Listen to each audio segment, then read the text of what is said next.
ते वासुदेवाय।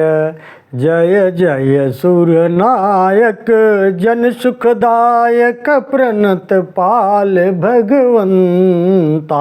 गोदिज हितकारी जय सुरारी सिंधु सुधा प्रिय कंता। पालन सुरधरनी अद्भुत करनी मरम न जानई कोई। जो सहज कृपाला दीन दयाला करहूँ अनुग्रह सोई। जय जय अविनाशी सब घटवासी व्यापक परमानंदा। अभिगत गोतीतम चरित पुनीतम माया रहित मुकुंदा। जहि लागी विरागी अति अनुरागी विगत मोह मुनि वृंदा। निशिवाशर ध्यामहि गुण गण गावहि जयति सच्चिदानंदा। जहि सृष्टि उपाई त्रिविधि बनाई संग सहायन दूजा। सोई करऊ अगारी चिंत हमारी जानिय भगति न पूजा। जो भव भय भंजन मुनि मन रंजन गंजन विपति बरू था। मन बच क्रम वाणी छाणी शयानी सरल सकल सुरजू था। शारद श्रुति शेषा ऋषय शेषा जा कहूँ कोई नहीं जाना। यही दीन पियारे वेद पुकारे द्रवंशो श्री भगवाना।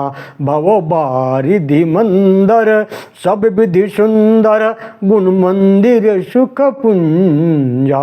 मुनि सिद्ध सकल सुर परम भयातुर नमत नाथ पद कंजा।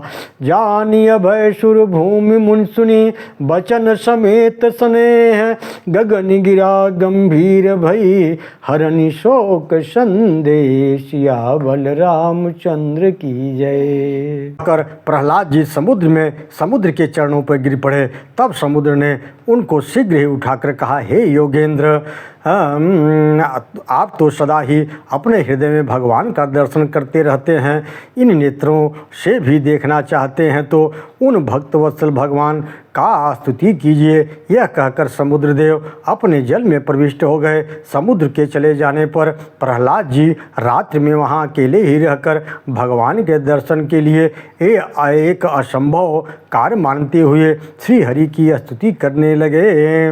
प्रहलाद उवाच वेदांत वाक्य सतमारुत संप्रवृद्ध वैराग्य वहिन शिखया परिताप्य चित्तम। संशोधयन्ति यद्वेक्षण योग्यतायै धीरा सदैव कथं मम गोचर स्यात्। मत्स्यार्थरोषस्वर लोभ महोबलोभ मोह मदादिभिर्वा सुदृढैषु संगभिः। उपर्युपर्यावरणौ समुद्भवः मंदं मनो मे को हरि को वाहम्। तम धातृमुख्या विबुधा भयेषु शान्तर्थिन क्षीरनिधे रूपान्तं। गतो त्वमस्तोस्तकृतः कथंचित् पश्यन्ति ते दुष्टमहो महावासः। प्रहलाद जी बोले, जो धीर पुरुष जिनके दर्शन की योग्यता प्राप्त करने के लिए सदा ही सैकड़ों वेदांत वाक्य रूप वायु द्वारा वैराग्य रूप में अग्नि की ज्वाला से अपने चित्त को तपाकर शुद्ध किया करते हैं, वे भगवान विष्णु भला मेरे दृष्टि पथ में कैसे आ सकते हैं। एक के ऊपर एक के क्रम से ऊपर जिनका आवरण पड़ा हुआ है, ऐसे मात्सर्य क्रोध काम मोध मोह मद आदि 6 सुदृढ़ बंधनों से भली भांत बधा हुआ मेरा मन अंधा विवेक शून्य हो रहा है। कहाँ भगवान श्री हरि और कहाँ मैं। भय उपस्थित होने पर उसकी शांति के लिए क्षीर सागर के तट पर जाकर ब्रह्मादि देवता उत्तम रीति से उनकी स्तुति करते हुए किसी प्रकार जिनका दर्शन कर पाते हैं, उन्हीं भगवान के दर्शन की मुझ जैसा दैत्य आशा करे, यह कैसे आश्चर्य है। हे राजन, इस प्रकार भगवान का दर्शन पाने के योग्य न मानते हुए प्रहलाद जी अपने आप को अप्राप्त के दुख से कातर हो उठे। उनका चित्त उद्वेग अनुपात के समुद्र में डूब गया। वे नेत्रों से आंसुओं की धारा बहाते हुए मूर्छित होकर गिर पड़े। तो फिर क्या था, उसी क्षण भर में भक्तजनों के एकमात्र प्रियतम कृपा निधान भगवान विष्णु सुंदर चतुर्भुज रूप धारण करके दुखी प्रहलाद को अमृत के समान सुखद स्पर्श वाली अपनी भुजाओं से उठाकर गोद में लगाते हुए वहाँ प्रकट हो गए।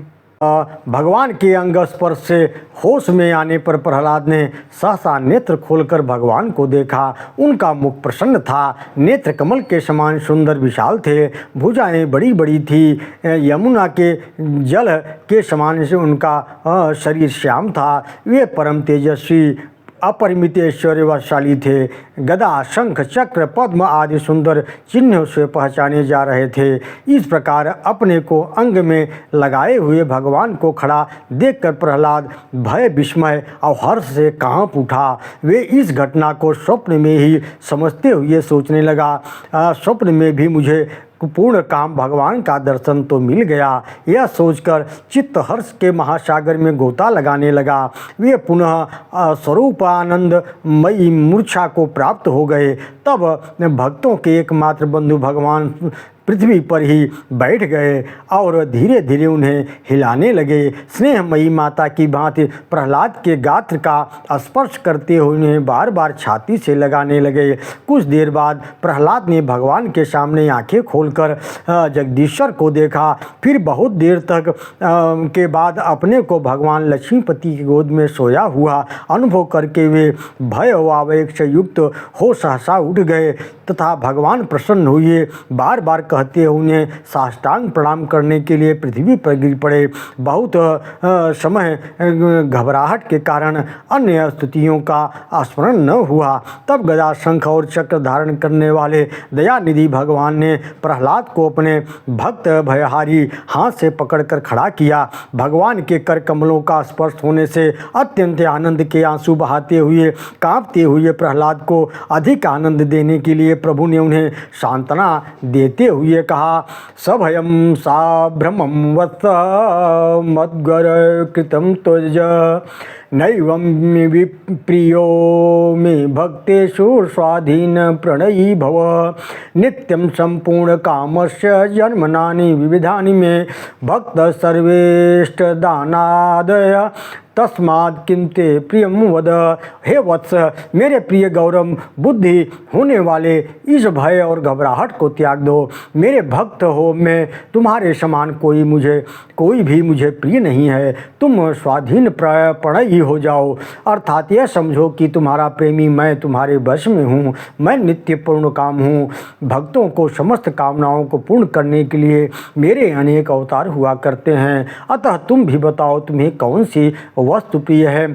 इसके बाद खिले हुए नेत्रों से भगवान के मुख को देखते हुए प्रहलाद ने हाथ जोड़कर नमस्कार पूर्वक उनसे निवेदन किया, भगवान, यह वरदान का समय नहीं है, केवल मुझ पर प्रसन्न होइए। इस समय मेरा मन आपके दर्शन रूपी अमृत का आस्वादन करके से तृप्त नहीं हो रहा है। हे प्रभु, ब्रह्मादि देवताओं के लिए भी जिनका दर्शन पाना कठिन है, ऐसे आपका दर्शन करते हुए मेरा मन 10 लाख वर्षों से में भी तृप्त नहीं होगा। इस प्रकार आपके दर्शन से अतृप्त रहने वाले मुझ सेवक का चित्त आपके दर्शन के बाद और क्या मांग सकता है।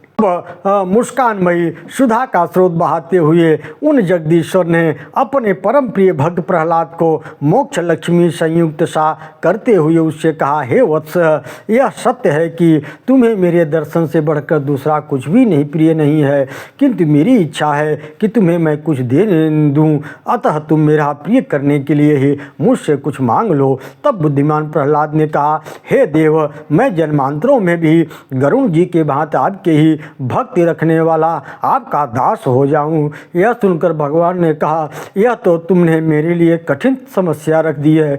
मैं तो तुम्हें स्वयं अपने आप को देना चाहता हूँ और तुम मेरी दासता चाहते हो। बुद्धिमान दैत्य कुमार, दूसरे वर मांग लो।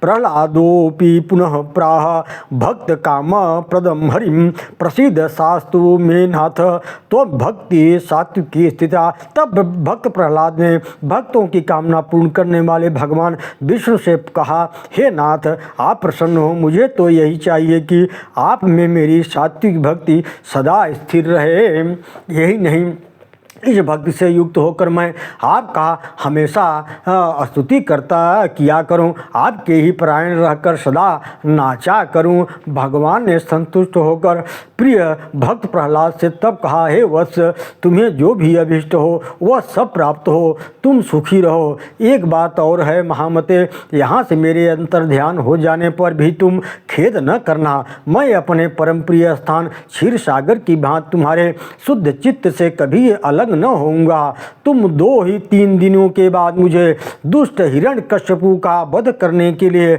उद्यत अपूर्व शरीर धारण किए हुए नरसिंह रूप में, जो पापियों के लिए भयानक है, पुनः प्रकट होता देखोगे। यूँ कहकर भगवान हरि अपने को प्रणाम करके ललचाई हुई दृष्टि से देखते रहने पर भी तृप्त न होने वाले उस भक्त प्रहलाद के सामने ही माया से अंतर्ध्यान हो गए। इसके बाद वे सहसा सब और दृष्टि डालने पर भी जब भक्त वत्सल भगवान न दिखे सके, तब आंसू बहाते हुए उच्च स्वर से प्रहलाद हाहाकार करके बड़ी देर तक भगवान की वंदना करते रहे।